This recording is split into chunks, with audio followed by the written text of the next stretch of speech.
welcome back. Are you wanting some stress relief? Do you know how to meditate? This session is about meditating with mandalas, and I have the stunning, the amazing, the beautiful Carrie Brightwell with me. Hi, Carrie. Hello, Karen, and hello, everybody else. Now, you might notice the beautiful background behind her. It is not a fake background. It is the real live Thailand jungle. She lives in Thailand, and so that's what you can see behind her. And here, you can hear the cicada bugs probably, and you'll definitely hear a lot of the bird song. Yeah, so we're actually in the jungle. There's this in the jungle, the mighty. Oh, no, that's okay, maybe not. Stop singing. So singing lessons. You know. Carrie, welcome back to the summit, because you've been a speaker before, and this is a totally different topic. But before we get into it, let's talk about, if you had a favorite song or a theme song, what would it be and why? Or whenever anyone asks me about music, I'm like, I don't know is the answer, but anything that is talking about what doesn't kill you makes you stronger right now. And any song that talks about the need and how to tap into persistence and resilience and to keep going, because I've got a lot of stuff going on right now, particularly on the Muay Thai side. Yeah, that just requires me to just keep going, and what doesn't kill you makes you stronger. So something like that would be my theme tune. So yeah, if anyone's got a song, a good recommendation, please let me know, because I'm looking for it. So just tell our audience what Muay Thai is. Muay Thai, otherwise known as the art of 8 limbs, it is a martial art that originates here in Asia and is the martial art of Thailand. So it's the cultural sport, if you like. And the reason why it's called the art of 8 limbs is because you not only have the punches, but you have the kicks, you have the knees, you have the elbows, and you have the punches. So it is the most deadliest form of martial art that there is. And I am a Nak Muay, which is a professional Muay Thai fighter. So I do that as well. Just on the side. Yeah. And I can tell the audience that last week when I talked to you, you had a nice black eye. I did, yeah, and that was just from training. That wasn't from a fight, although we have spoken with one from a fight for me before, but yeah, that was just from training. I absolutely love it. I really love it, and it's such a gracious and feminine art. People don't believe that, but it is. Oh, well, we'll follow your progress with interest. I love hearing about your fights. So, Carrie, I'm sure if we can recommend a song, we'll get people to put it on the Facebook page under your video, so they can do that. But let's start. If we're going to meditate with mandalas, let's start with what the heck is a mandala? Exactly, what is a mandala? Not many people are familiar with what they are, let alone as in, like, you know, what it looks like, let alone what it actually is, because those people who have seen mandalas, to them it might just seem like a pretty picture, but actually mandalas are, in a nutshell, sacred geometry. And they are the language of the universe. Sacred because electromagnetism comes in from beyond our universe. So it's sacred, it comes from somewhere bigger than us, right? And geometry because that is the language of our universe. Mathematics is the language. So what you have when you're looking at a mandala is you're looking at a collection of sacred geometric symbols. And as electromagnetism comes into our universe, these electromagnetic waves, which you can't see with the naked eye, they cross. And wherever they cross, at which angle they decide to cross at, they create a particular shape, obviously. And then that shape will then emit or give off a frequency, just like a sound gives off frequency or color gives off frequency, so do shapes. And when you have lots of these shapes together, as I said, you have a mandala. And when you have lots of frequencies put together, you create a resonance.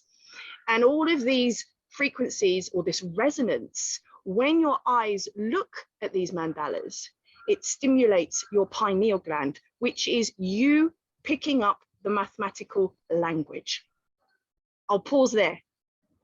I was just thinking, what if you're not good at maths? But that was a silly question. You don't need to be good at maths. Your subconscious is good at maths.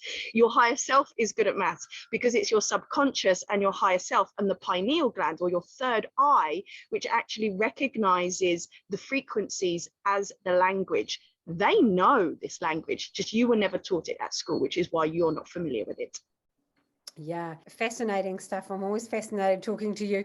So you promote mandalas to heal the mind and the body. So how Yes. do they do this? So as I said, as these frequencies or the resonance is given off or emitted by this collection of sacred geometric symbols, it stimulates the pineal gland. This pineal gland knows the intention or the message that is being given off by this mandala.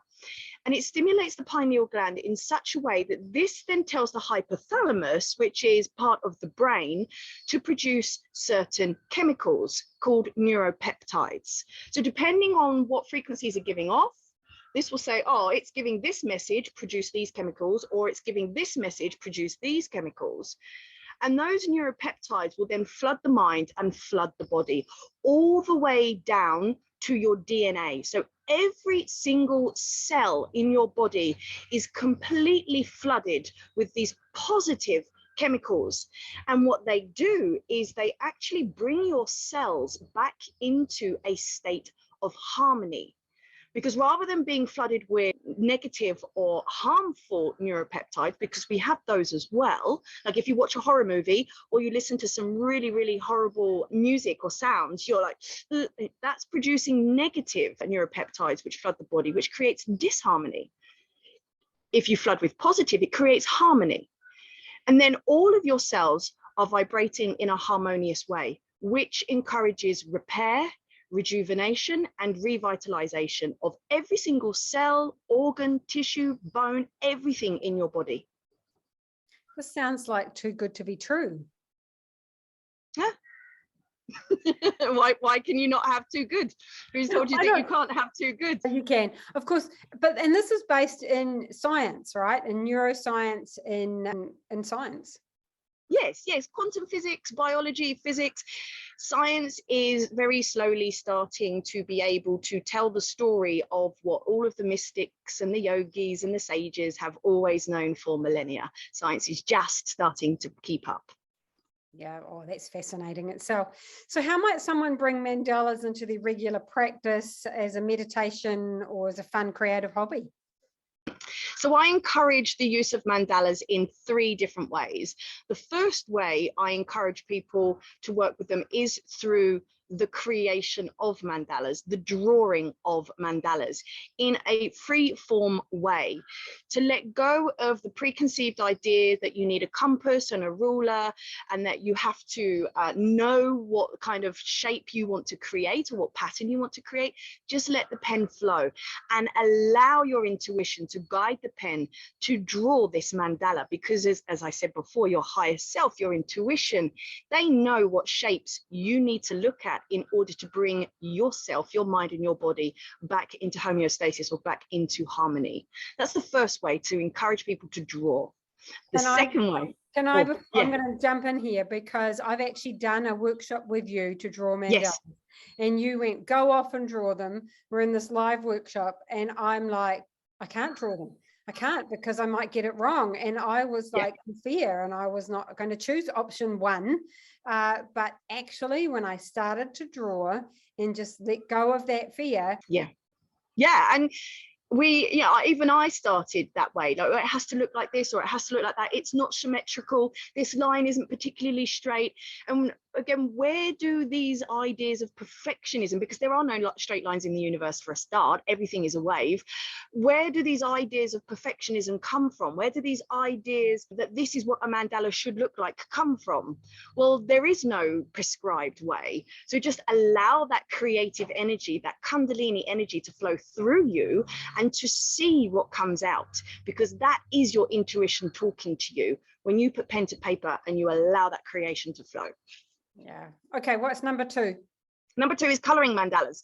So if you're not brave or you're feeling lazy, or actually you're just really, really feeling like you want to color one in, then you can either color one in that you have created yourself, or maybe you can take a prescribed or one that somebody has already drawn, and you can start to color that in.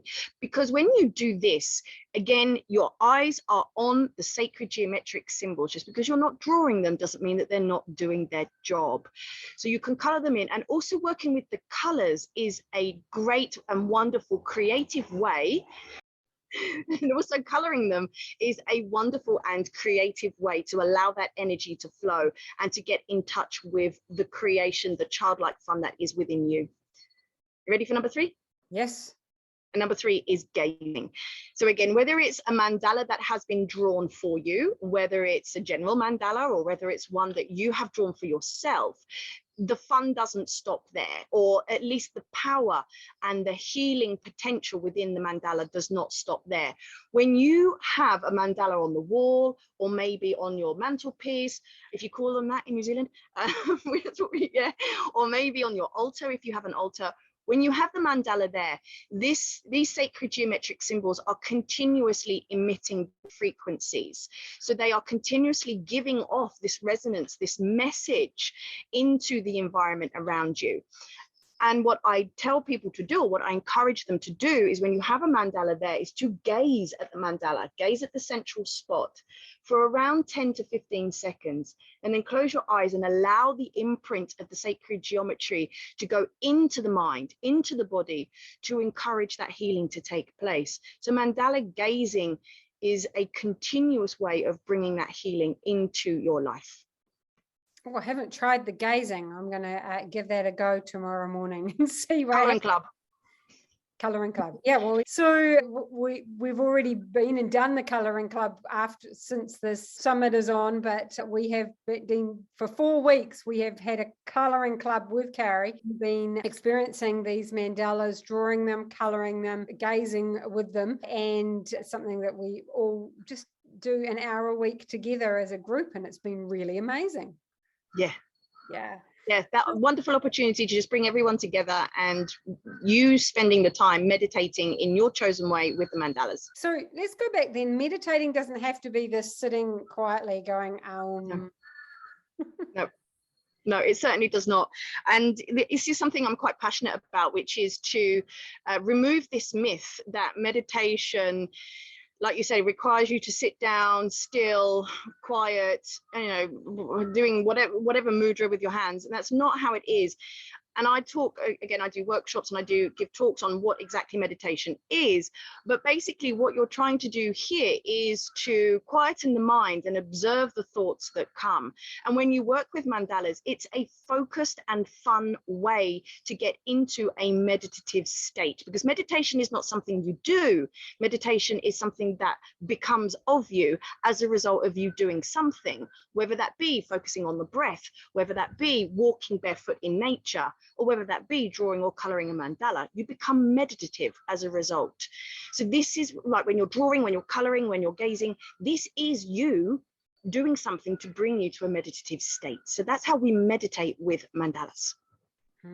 So what can a teacher do in a classroom with these? All those things I've just said. What I really, really encourage is that you allow the children, the pupils, to be free flow.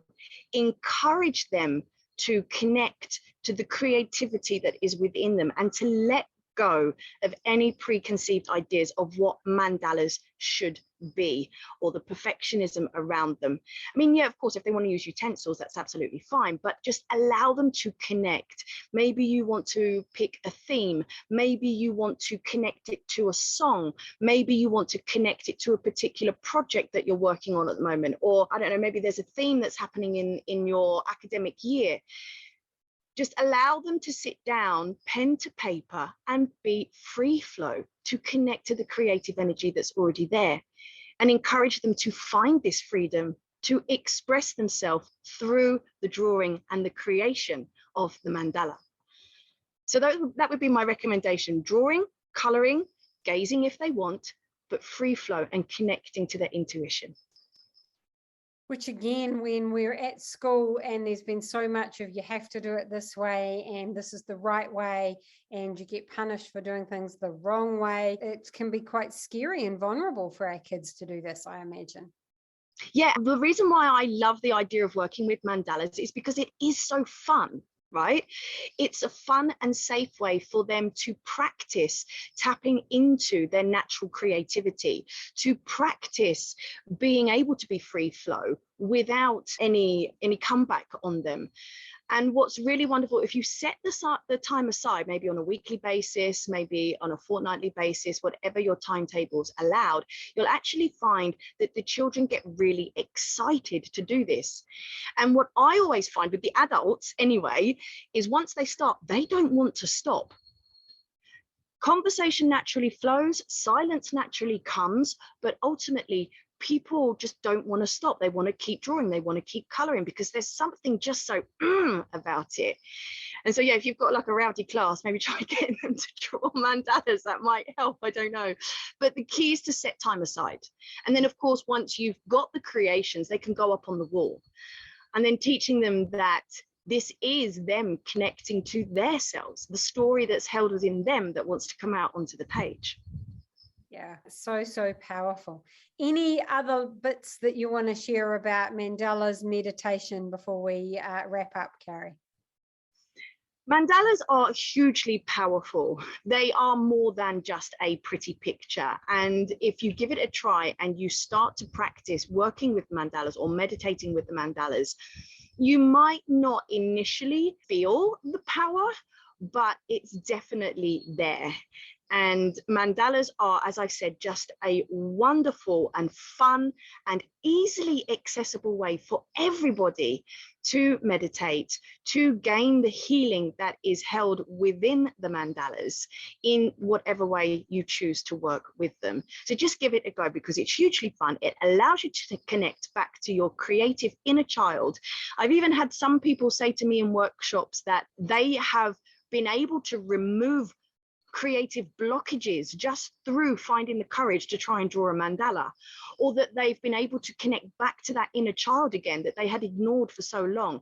The workshops that I facilitate, I am blown away every single time at some of the reactions that people have. So just give it a go, is what I say. Just try. You cannot fail. Yay, what a great message. I know that when I did the workshop with you, one of the other girls on the workshop, she's actually a good friend, and she always gives me those adult colouring in books because she hates colouring in. And so if someone gives her one, they get passed to me, and because I love colouring in. But when she started drawing the mandalas, she went, I have to colour them. And it wasn't until she coloured them that she could give them a name, and they gave it personality. And so suddenly she had a reason for colouring. It wasn't just, colouring for colouring's sake, but it was a purposeful colour. Yeah. And the way that I work with mandalas, when I'm creating them for the public, I will pick an intention, or I will pick a theme. For example, maybe I'm drawing a mandala that when you decide to work with it, like coloring, yeah, that one. When you're coloring, it encourages or it evokes the sense and the power of strength. And so when you are creating them for yourself, you can think about, why do you need strength, or why do you need courage? What does that mean to you? What's that going to give to you? Where are you not demonstrating strength right now? And as you're thinking about all of these things, I mean, remember, this is the meditative part of it, right? When you're going into the emotions around whatever this theme is for you, you'll see where the blockages are in your life. The mandalas will help you remove those blocks. And then this is part of the healing way. And that's what I'm saying, like when you're working with the mandalas in the classroom, if you have a particular theme at the moment with the children, or you want to encourage or evoke something within them, pick a theme, pick a word, pick whatever it is that you want to do, and encourage them to have that in mind when they're drawing, when they're coloring. As I said, mandalas are hugely intelligent. They know what they're doing. Wonderful. Carrie, thank you so much for, just giving us a glimpse into how powerful these are and encouraging us to give them a go. And I would encourage people to give it a go as well, and even to do one of Carrie's workshops, because they are amazing. And just being able to unpack what the sacred geometry actually does and is saying to us. It's absolutely fascinating. Carrie, my last question for you today is, what are you reading? What are you watching? What are you listening to, perhaps, that is totally inspiring you? My life is completely consumed with Muay Thai. and the shamanic work that I'm doing at the moment. So my 2 teachers or apprenticeships, if you like, that I am on with the shaman and with my Muay Thai master. So I don't really have a lot of time for much else. Although one of my very, very good friends has just completed a podcast series called Made with Intention, and I did manage to listen to that. 2 wonderful entrepreneurial ladies who I look up to very, very much, who have created such wonderful online businesses for themselves, Made with Intention, and they give such great advice on how to create your own business. Wonderful. I just want to check, how do you spell made? It's M-A-E-D. It's a play on her name. Oh, okay. I was wondering, Yeah. like M-A-I-D or M-A-D-E, but M-A-E-D, Made with Intention. So, yeah, her name is Megan Burke, and so it's a play on her, on Megan, M-A-E-G. Beautiful. There we go. We've even got the jungle sounds, look. Awesome. Awesome. Carrie, thank you so much. Jump on the Facebook page. Let's have a chat. What do you know about how mandalas work? Have you done this before? Would you like to do it? Would you like to connect more with this? So let's have a conversation.